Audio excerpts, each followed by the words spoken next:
कई बार जब निराशा हर तरफ से आ जाए तो उम्मीद की एक किरण भी बहुत रोशनी देती है। सुप्रीम कोर्ट से इस देश के लाखों नौजवानों की उम्मीद जुड़ गई है।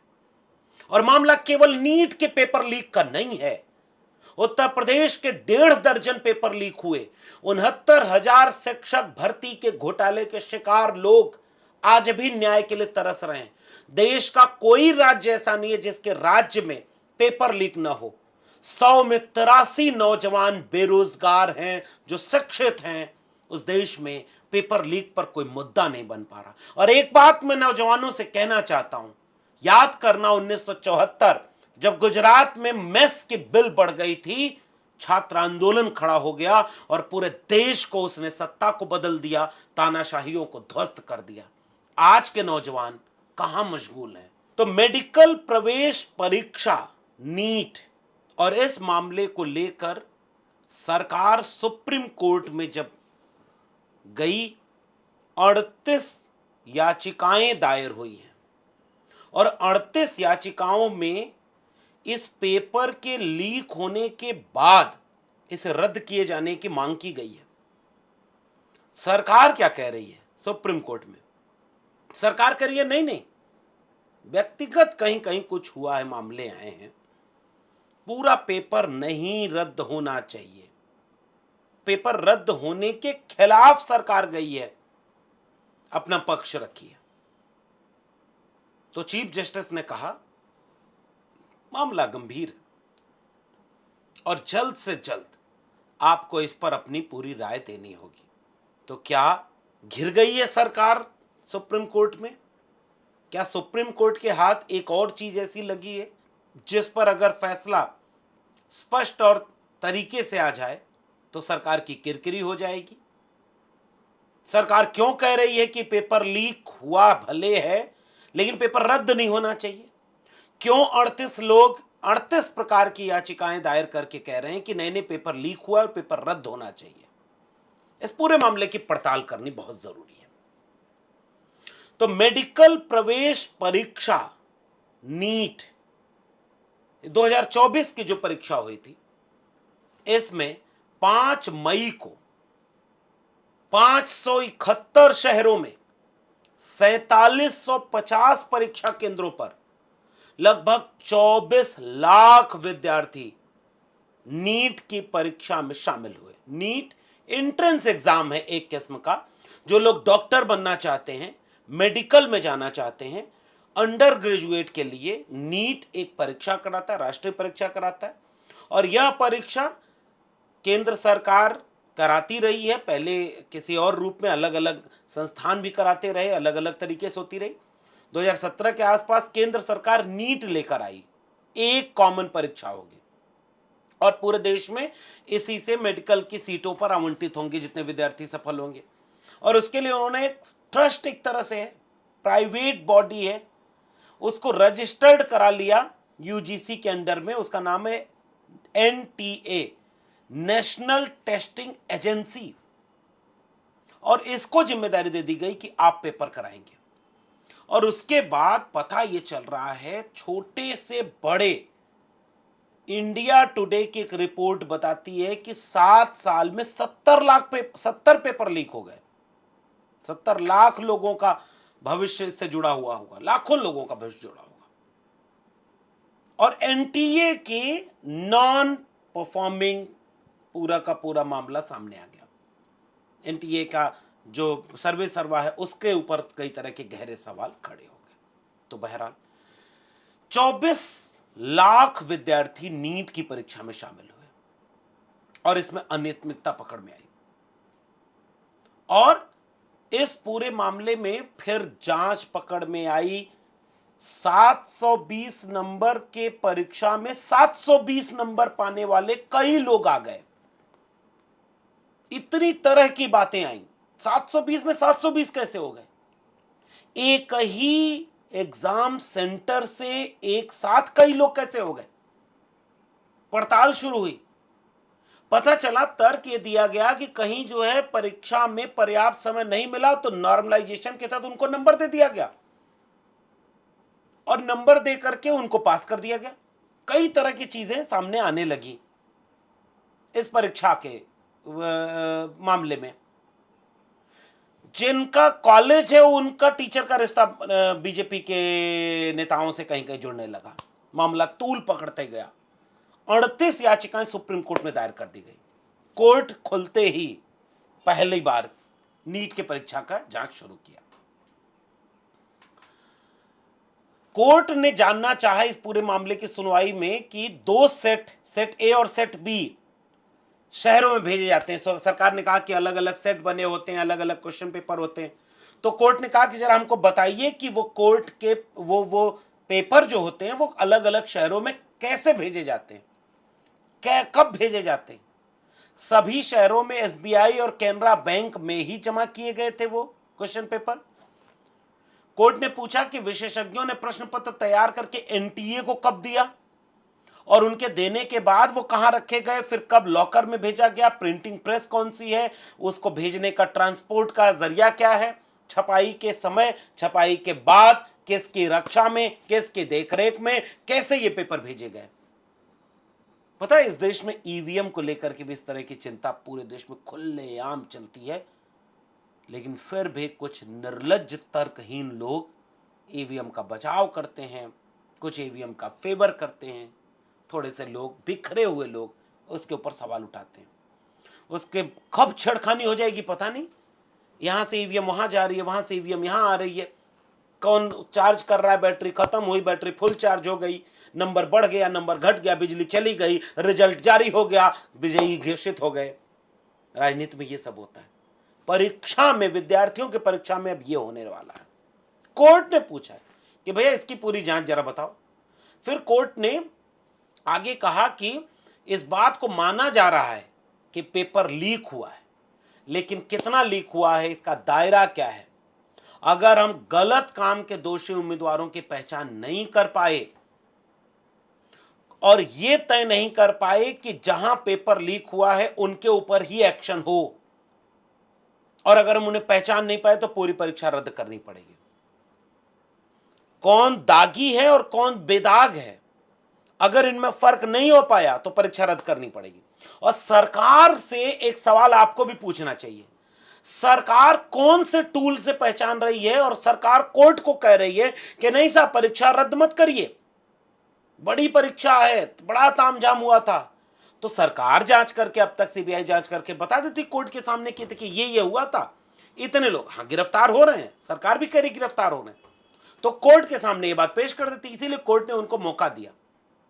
5 सवाल पूछे सुप्रीम कोर्ट ने, पूरी प्रक्रिया बताइए एग्जामिनेशन की, एफआईआर जो की गई है उसकी प्रकृति बताइए, लीक कैसे हुआ, कैसे फैला, पहचान जो इस पेपर लीक का जो फायदा जिन लोगों को मिला उनकी पहचान के लिए केंद्र और एनटीए ने क्या कार्रवाई की। सुप्रीम कोर्ट ने यह पूछा है कि अगर आपको पता चल गया कि पेपर लीक हुआ है, कुछ सेंटर हैं, कुछ लोग हैं, उन लोगों को पकड़ने और पूरी जांच पड़ताल के लिए आपने क्या क्या कदम उठाए। नेशनल टेस्टिंग एजेंसी से भी पूछ रहा है, एनटीए से भी और केंद्र सरकार से भी। और आखिरी सवाल, जिस किसी ने भी परीक्षा का उल्लंघन किया है उसे वहां रहने का कोई अधिकार नहीं, सरकार ने क्या कार्रवाई की। वरिष्ठ वकील नरेंद्र हुड्डा ने कहा कि एक टेलीग्राम चैनल ने परीक्षा के एक दिन पहले ही नीट परीक्षा यूजी का पेपर और आंसर सीट सब शेयर कर दिया। फिर सर ये कैसे होगा। लंच के बाद एक बेल केस के बाद नीट केस पर सुनवाई हो रही। जस्टिस डीवाई चंद्रचूड़, जस्टिस जेबी पारदीवाला और न्यायमूर्ति मनोज मिश्रा इसकी सुनवाई कर रहे हैं। एक वरिष्ठ वकील अमित आनंद ने मेघालय के एक केंद्र के उम्मीदवारों द्वारा दायर याचिका का उल्लेख किया जिन्होंने शिकायत की है कि उन्हें परीक्षा के लिए पूरा समय नहीं दिया गया। सुप्रीम कोर्ट ने नीट यूजी के शामिल याचिकाओं की शुरुआत की, बेंच बुलाई, 31 लिस्टेड थे, 38 कुल मामले थे। सुप्रीम कोर्ट ने यहां तक कह दिया कि नीट यूजी 2024 परीक्षा के आयोजन में 0.001% लापरवाही भी बर्दाश्त नहीं होगी। लाखों स्टूडेंट का भविष्य इस पर टिका हुआ है। और इसलिए इस पूरे मामले पर जल्द से जल्द कार्रवाई होनी चाहिए। गुजरात में 56 बच्चों ने याचिका दायर की है, मेघालय में दायर की है। एनटीए ने ग्रेस मार्क को रद्द किया। 23 जून को नीट 2024 की रीटेस्ट परीक्षा आयोजित हुई। इसके नतीजे आए तो टॉपरों की संख्या घट गई। जब ये सब आंकड़े कोर्ट के सामने आए तो कोर्ट एकदम भौचक्का। आप ग्रेस मार्क दे रहे हैं, फिर उसके बाद री एग्जाम करा रहे हैं, टॉपरों की संख्या घट गई। 720 में 720 लोग आ गए। 813 उम्मीदवारों में से 720 अंक प्राप्त करने में कोई सफल नहीं हुआ। टॉपरों की संख्या 67 से घट के 61 हो गई। जैसे लग रहा है खेल हो रहा है। तो याचिकाकर्ताओं ने कहा कि हमें पता कैसे चलेगा कि किसको आपने ग्रेस मार्क दिया, किसको नहीं दिया, कि कौन री एग्जाम में शामिल हुआ, कौन शामिल ही नहीं हुआ, रिजल्ट कैसे। ये कोई साइंटिफिक डेटा कलेक्शन हुआ ही नहीं। कोर्ट के सामने जब ये आंकड़े आए कि 67 छात्रों ने 720 में से 720 मार्क्स पाए, 67 बच्चे, जो एनटीए के इतिहास में पहली बार था, जिसमें हरियाणा केंद्र से 6 का नाम सूची में शामिल है और एक ही विद्यालय एक ही जगह पर 6 लोग टॉप कर गए। और इसलिए उन्होंने ये कहा कि यह तो पूरा का पूरा मामला संदेहास्पद लग रहा है। सीबीआई को मास्टरमाइंड रॉकी एक मिला है, उससे जुड़े अहम सुराग मिले। सीबीआई झारखंड के धनबाद से गिरफ्तार दूसरे संदिग्ध बंटी उर्फ अजय कुमार सिंह को गिरफ्तार कर पटना लाने की पूछताछ कर रही है। ये सब कोर्ट में सरकार ने बताया। बिहार ईओयू की रिपोर्ट पर समीक्षा की जाएगी। सीबीआई से पहले ईओयू ही नीट परीक्षा की जांच कर रहा था और फिर सीबीआई को भेजा। सीबीआई का मामला भी उसको रखा जाएगा कि कोई साल्वर गैंग चलता है, कोई प्रॉपर गैंग है, कोई नेक्सस है, क्योंकि जो पकड़े गए लोग उनमें से कुछ लोगों को कहा गया कि हमें एक रात पहले फोन आया कि भाग के तुरंत यहाँ चले आओ राजस्थान कोटा, पेपर मिल गया है, 30 से 32 लाख रुपए का सौदा हुआ एक परीक्षा पर। ये सारे मामले कोर्ट के सामने रखे गए। एनटीए ने घोषणा की है कि लेटेस्ट अपडेट यह है कि 1 जुलाई से 19 जुलाई के बीच दोबारा परीक्षा करा सकते हैं, लेकिन अगर उसमें शिकायत वैध पाई गई तो। इसका मतलब कोर्ट के ऊपर अभी पूरा मामला टिका हुआ है कि अंत में इसका फैसला क्या होगा।